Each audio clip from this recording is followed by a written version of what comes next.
Well, this disc drill we bought last summer, and it was cheap.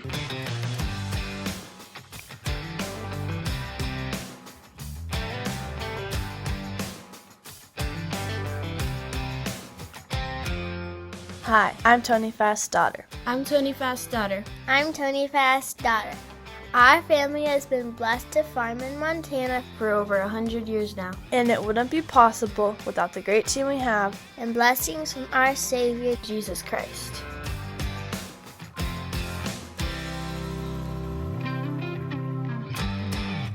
Well, Matt's here with the Red E crew, and I know nothing about disc drills. I bought this drill because it had a nice cart with it.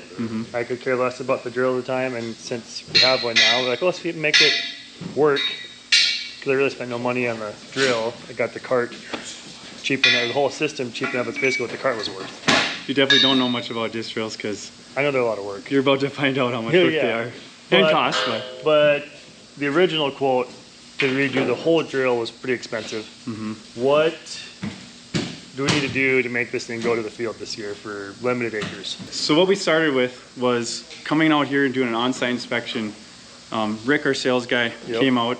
Ironically, you were coming in our office the moment he was coming in your shop, your big storage building where this was at, and so it was pretty funny. But we inspected it and we took a look and said, hey, here's what it would take to get it all basically functioning as good as new again. But then Tony's like, I don't know if I'm gonna use this drill very long or what I'm gonna do with it. So how do we get this number down? And so we worked out a plan. Okay, let's focus on the most important things. Well, like the John Deere's, we really start front to back. And if your front main pin is super sloppy, you're gonna have issues with cutting that furrow open and getting that seed slot for that consistent depth control and all that. So we're gonna really look at that front main pin. I'm gonna try to do it. This is sloppy here, this pivot, but we're not addressing this on this build. But you can see. You gotta be stronger. Just lift up on it more.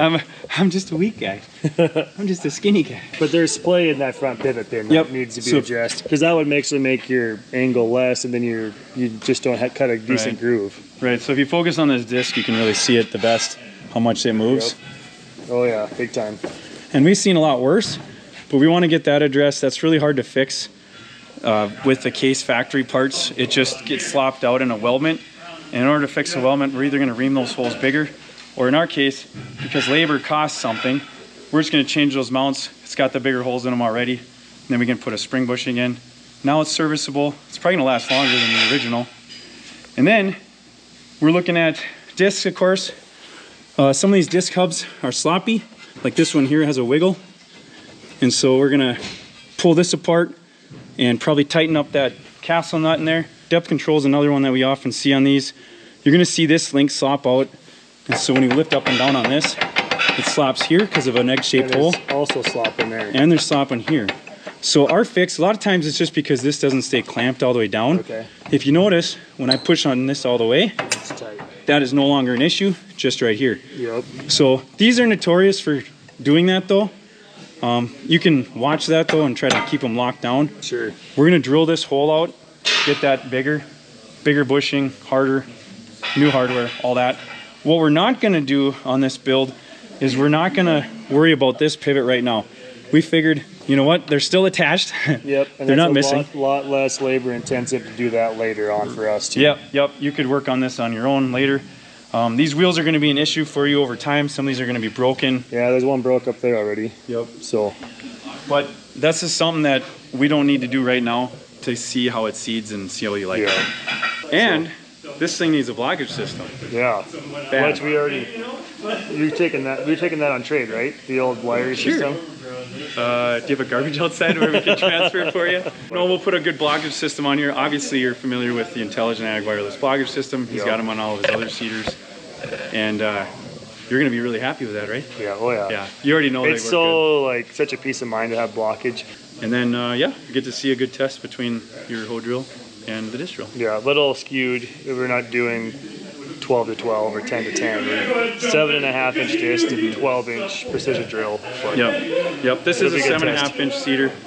There are 10 inch out there, but this is a very common cedar we see in the Dakotas, and they do a good job for a lot of people. You just got to maintain them. Well, the drill just got a lift kit. It is all up on jack stands, so there's more clearance to get underneath. And Tim's pulling the seed tubes out of the seed boots. I'm gonna start pulling dust caps off of the hubs because they're getting the discs out of my way. And I will tighten up bearings as we go. There's a few of them that are loose, some are gone, so we'll go through that while we got time. What you doing? Playing with fire. Who doesn't love the job that gets to play with fire?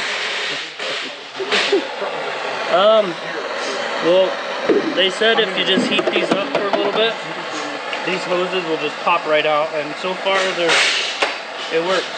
It's like experience from the Ready guys doing this a lot pays off. They know what they're talking about. Yes, thank you. I did not pay him to say that, by the way. No. But your other guy did. Oh, shoot. Busted. I feel like I'm gonna be covered in grease by the time the day's over. Did you wash me even? I did. I don't see why. Yeah, I can't imagine why either. Oh yeah. Full turn, not quite, like 3/4 of a turn on that one. Oh man. What? More times throughout the day and then end up leaning on even really grinding it in. Better than it was, right? Mm-hmm. Hey guys, this row unit's in my way to get to the next one. What do I do? You just remove those 4 nuts right there. Just drop it off as I go. Do I get paid then? I think it's a fixed bid. The only way you can change the price is if we charge you more. So I figure that's how this works. All right, what happened here? We broke a bolt. Snapped off. No, just the one. Well, they pulled off one of these seed boots, like this one. It was bent, and I straightened it back out, but the weld broke. So I pulled it off for me quick. I'm gonna go bevel that out, weld it back together.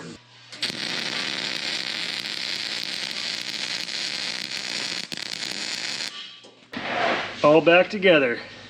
I found one with a bad bearing. Inner bearing is completely gone. So I got the race. Outer races I need to get out yet. So here's the hub. Just gonna run a bead around on that race and get that drop out. Then otherwise you can't drive. There's no lip to drive it from the other side. So I have to do it this way. All right, got my bead welded around in there. Nice and pretty because they're full of grease.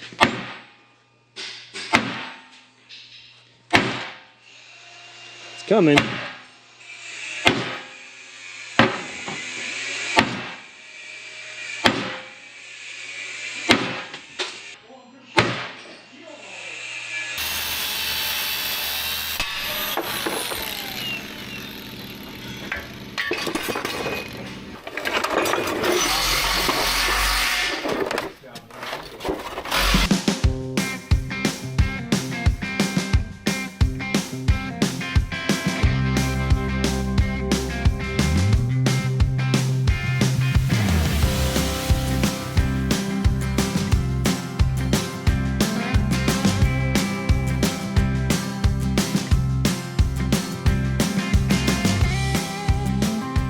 It's all going back together. Making good progress this morning. Got a few we're waiting on bearings for and seals, so we'll put those on after the fact, but yeah, they're moving right along. Back row is all hung except for these ones, and then they're starting on the front already. Should have all the row units put back together by tonight. Discs are going on. I'm gonna help Matt start working on Intelligent Egg. I'm going through the sensors and getting all these hose clamps put on because it's just easier to have them on first rather than trying to fumble with them when we're cutting hoses. So I got them in a bucket there. Matt's working on getting ECUs. So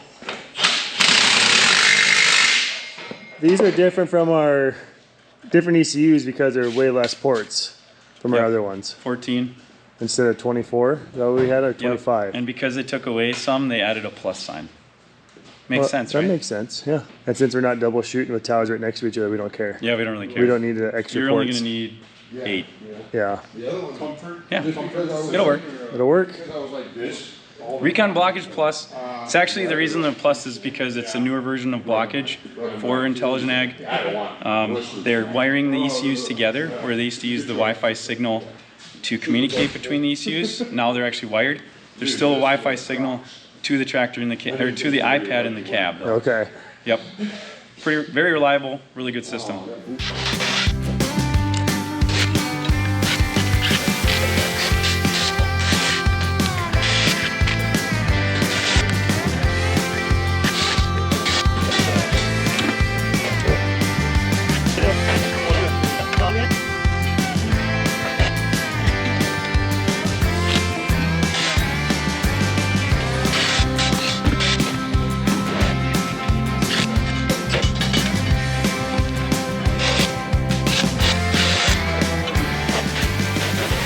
Morning, Tony.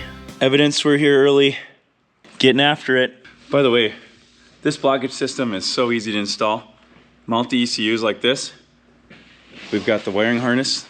There's an S3 connector that plugs into the back of the ECU, and you just follow the instructions, S1 to S2 for each harness. So connect them all. Obviously you put in these acoustic hoses from the sensors, plug those into the appropriate port on the ECU, bring it all together in the middle, connect to the gateway antenna, hook it up. It's pretty sweet. These cut in fast, and they work really well. Well, besides a few bearings and actually missing 2 gauge wheels, and then we got a few of these to go through yet, but I think we're about ready to take it out, right, Garrett? Yep. 16 to do? Well, I got 16 bearings. Oh yeah. Is what they had. Don't tell him because they only charge you for 15, he said. Maybe he figured that out. I don't know what's wrong with it. It turns. Just a little sloppy? A little tight. A little stiff. A little grindy. Should have them done in about, or should do one in about 15 minutes, I think. If I would stop talking. So it's a good thing we're not doing all 64 of them. It would take a couple days. It'd take a while. Yeah. It's very monotonous. It's the thing about disc drills. Lots of moving parts, lots of maintenance. Yeah. Go through lots of crappy field conditions though. But doing this is not much different than corn planters back in Indiana. So. That is true. Discs, closing wheels, gauge wheels, same thing. Yep. This is just the controlled spill version, not the precision Right. dropping seed every 6 inches version. All my bolts are out. And like I said, I'm shooting for that bearing right there. So thanks to the Ready experts, take your wheel. And that's how you get it to break apart. Just a simple drop on the floor. There it goes.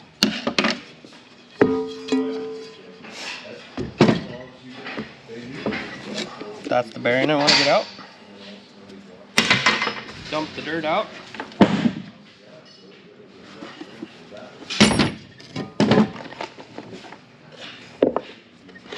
New bearing in. Put it back together.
Lots of used discs around. If you missed it, well, I should say I just got back and I missed it. I had a doctor's appointment today.